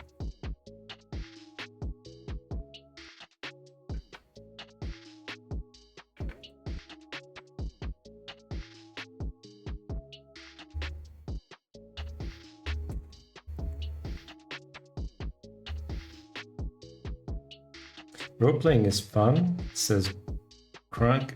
I've been messing around with Chapo roleplay a bit. Want to get into it more. Yeah, let's get you on the server. I can show you around, I can get you kitted, and I can give you some good role-playing experience to get you started, to get you inspired. The person is like, this old man needs to rest. I must retire. It was good speaking with you, sir. Likewise. What is your name, say? I am Amon D. Valley. Might as well get the character's name. Although you can read it, you don't know it, right? And they might give you a different name. That's what's on the title. You have to try to remember that name or roleplay that you forgot it. Nice to meet you indeed. I wish you safe return to thy swamp and a good rest. Waves. All right, well, that was an interesting character, but I guess like a player has to log off. So I just look off. Let's have a look around. So this is the crafting hall. So if you're playing any sort of crafting character, this is for carpentry. This is like the tinkering, engineering, blacksmith.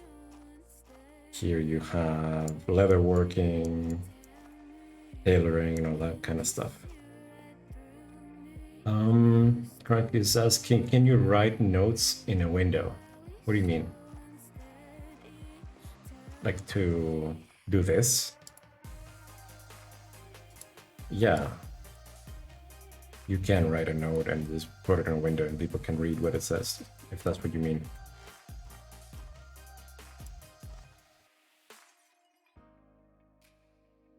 Why does this may look like a saint?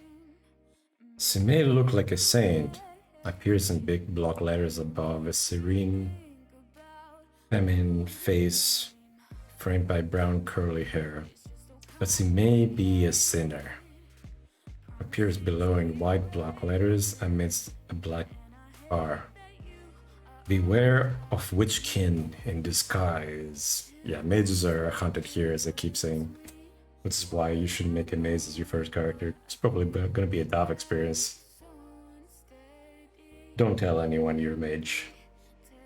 Crank says, I mean more for personal use to remember things people say. Oh, you can actually bring up the whole journal. So there's a folder where the game saves the journal. So you can actually, you can save in options. There's an option somewhere that saves the whole journal, and you have that. Yeah, there's a full log. So you can then go through it and see, okay, if you remember the day when you role play with someone, you can go through it and find that and see if you've, what you've discussed, and then bring it back to memory. Or, one thing we could do on the show is we could read role-playing posts. So that's one way for people to show the inside of their character's head in a way. But this is information that you're not supposed to know, so you can't use that information. So that's something that I wrote here. I can just quickly read that.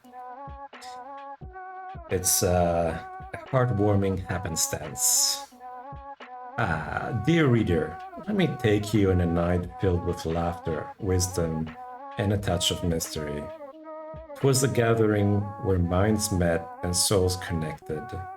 But let's not get ahead of ourselves. Allow me to recount the events as they unfolded.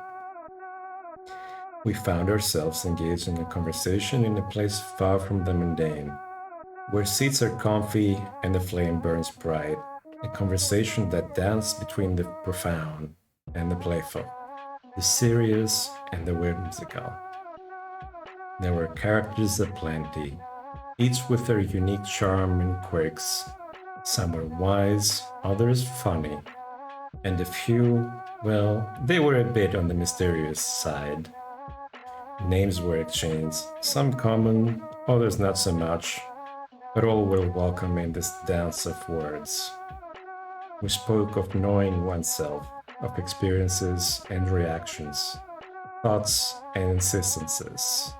We pondered what it means to be, to exist, and to connect with others. We laughed at our own peculiarities and celebrated our differences. We touched upon survival, the simple yet profound goal that drives us all. We shared our favorite spots in nature, the places that bring us peace and joy. We spoke of loss and memory, of friends gone but not forgotten. Oh, there was banter, dear reader, playful and teasing. We joked about politics and power, about love and attraction. We laughed at our own follies and embraced our human nature. The conversation ebbed and flowed as the night wore on, leaving us with a sense of connection and understanding. We parted ways, each carrying a piece of that night with us, a memory to cherish and reflect upon. Imagine a garden hidden behind a wall, a place of beauty and wonder that only a few have glimpsed. It's there, waiting to be discovered, but the path is not for all to tread. It's a metaphor, a symbol, a riddle wrapped in an enigma, grins broadly. So here's to the unknown, to the mysteries that make life exciting. May you find your own gatherings, your own connections, and may you always keep a sense of wonder alive. Laughs. Farewell, and until we meet again. Amon D. Valley. So this is something that actually I wrote based on a log and role-playing that happened in the game. But I didn't want to share too much information, right? So then I made it kind of more poetic, and I focused on the cool moments in that meeting and what I wanted to share. So, this kind of like fleshes out the world, all the stories of all the players. And then there's like legacies of characters. So this is one character played by another player called Jackal, who is he's very much in the history of this chapter. There's so many things that have happened around or because of this character, because of his escapades and romantic interests in the game. and some other very high ego characters got involved, and actually they got into a throuple, right? And then things got heated. This guy tried to move on with another partner, and the old couple he used to play with were actually a very powerful couple, a power couple actually, in the province. And things got really weird. So they started fighting. This guy set a whole village aflame. Although first he tried to actually get the population out, but he burned down a whole village as a reaction to a fight that he had with another character called Lucian. And this actually then led into a huge war with another town, because you have independent towns in the game. You can also make your own, although it takes a lot of effort. And so you have this kind of romantic tryst blowing up into a huge drama bomb that engulfs the whole place almost, right? Most of the north was involved in this battle, and many people actually lost their characters. Many people died in the game because of in the end this risky romantic life between Jekyll, Lucian, and Vera, and Jekyll's new partner down the line. So you can actually like see the whole background and how this player imagines their character. Frank is like, that sounds fun, getting the whole community involved in a macro roleplay. Yeah, there's stuff like that happens all the time, and it happens naturally, it happens organically. I mean, there's even more recent drama, and some of the drama is like over very trivial things, but some of the characters in the game, they have such huge egos, so they, you know, they make everything all about them, and they overreact. And then you have an action reaction. You have Jackal was almost assassinated, actually. Yeah, it's a lot like real life, but you know, in the game it's for fun, right? So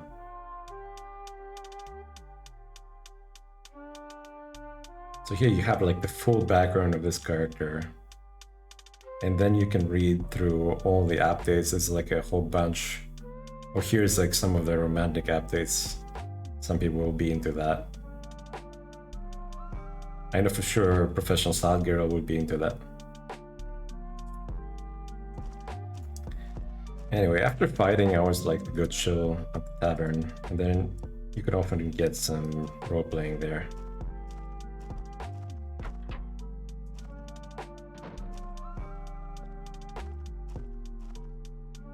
Let's just chill here for a second. So guys, let me know if you have any questions about Requiem, this game, how to get into it, or anything at all. Philosophy, science, or I don't know, anything else.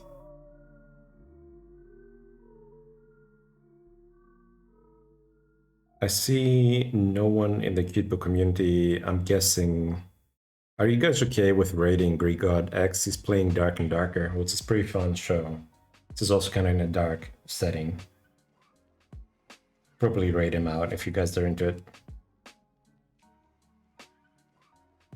So I also want to get Lance an extra shout out if possible.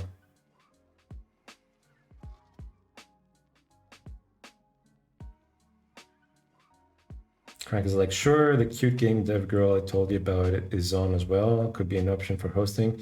Can you send me her, or just post her Twitch right in my chat? I don't mind. I like supporting all the streamers. I don't have any issues. So long people don't spam the chat, I'm all down. See, I'm a little tired today. I woke up really early. Lana Lux. Okay. Let's look her up actually.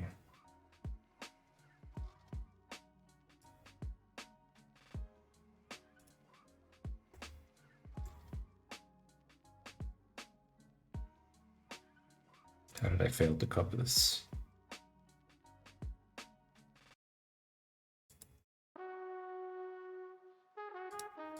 Oh, it's a coding stream. Well, I'll check it out on stream. I'm not sure everyone would be into coding. Coding takes a special kind of person. Pop icons. So we're gonna have a new icon for this What's one. this? I'm probably gonna do I'll give it a follow for sure. UI for it completely. Oh yeah, what are you working on?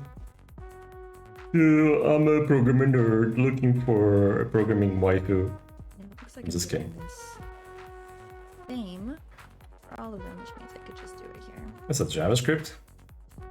Less Probably. in this thing. Look at that. JavaScript is very commonly used. Oh, Requests, new. public void. This my UI sounds really. I need to do. No, this really looks like C. good. And I don't even mean like doing the audio. I mean just like C, fixing C what's sharp, in, something like that. All right, cool. balancing what's in, and then later I can. Yeah, C like, sharp. add Yeah. Some new stuff. Actually, that will be a fun day. But I'll still need to do like. She's too into her code, so it's not responding. Specific things. And This definitely looks super cool. I'll definitely follow her. I'm considering just writing the music. We'll see. We'll see. All right. So from everyone that I have on, I think most people would like Greek God X. So to be a good steward, I think we should rate him. I think that's what we want. And then uptype. So now. People would be bored AF with programming in C sharp. Show pop.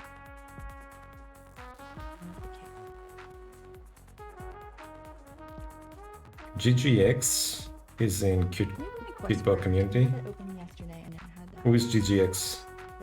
Oh, Greek Goddess. Oh, okay, there we go then. There we go. So we found our target. Here it is. He's a superstar now. I already start checking. Right, yeah, I've seen him in the Discord, you're right. Yeah. Let's see if he'll be streaming for a while. I don't want him to get famous, because if he gets famous, he's not going to hang out with us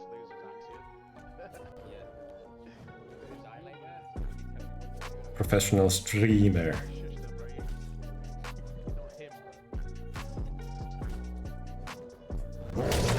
Oh, man.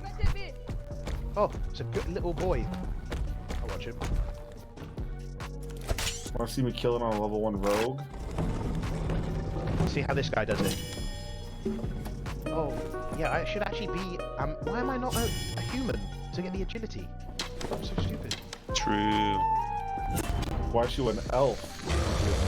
He doesn't have the mastery. Oh, he does have the right regular mastery. But he doesn't have the... Praxis, I'm gonna go check the eclipse. Oh, nice. Fingers crossed I don't go blind or turn into a werewolf. So we can see it better. That's also a possibility, going to cat, right? That's the harder way. You can see it better though. Watch. Watch me. He's hitting only headshots now. Ah, never mind. Oh wow, he's right in him. How did I you think do that? that's our best raid option right now. People are not bored. That's the high one. You wiggly toes? Alright guys, thanks He's hugging him. for everyone tuning in or staying after the raid from Lance. I appreciate it. Thank you for the follows. Hope you had some fun exploring how to roleplay and shit. I'm pass you on to our boy Greek God X. Ironically, my name is Phoebus, which is the name of a Greek god, so from god to god today. You see, This guy is a giga chat. how when you stay close, it doesn't trigger the slam thing as much. He'll go in now, he'll bait it, he won't hit it. Hope you guys had fun.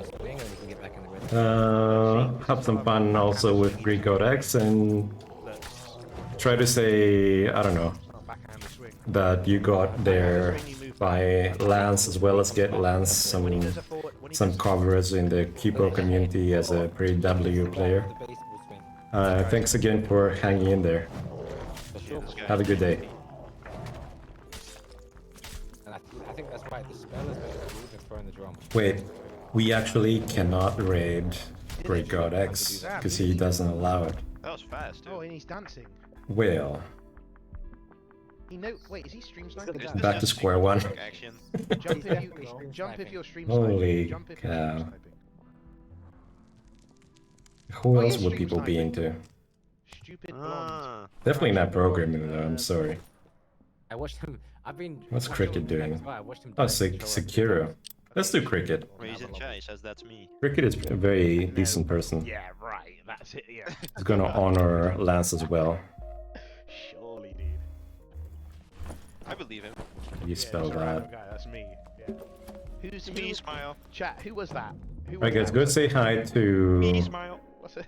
Nosy Cricket. He's a tell the very truth, decent chat. human being. He's definitely worth a raid. And say hi from me. I'll also be in the channel with you. He's a cool guy to watch. Thanks again for hanging in with me. And see you around in the Kidbo community.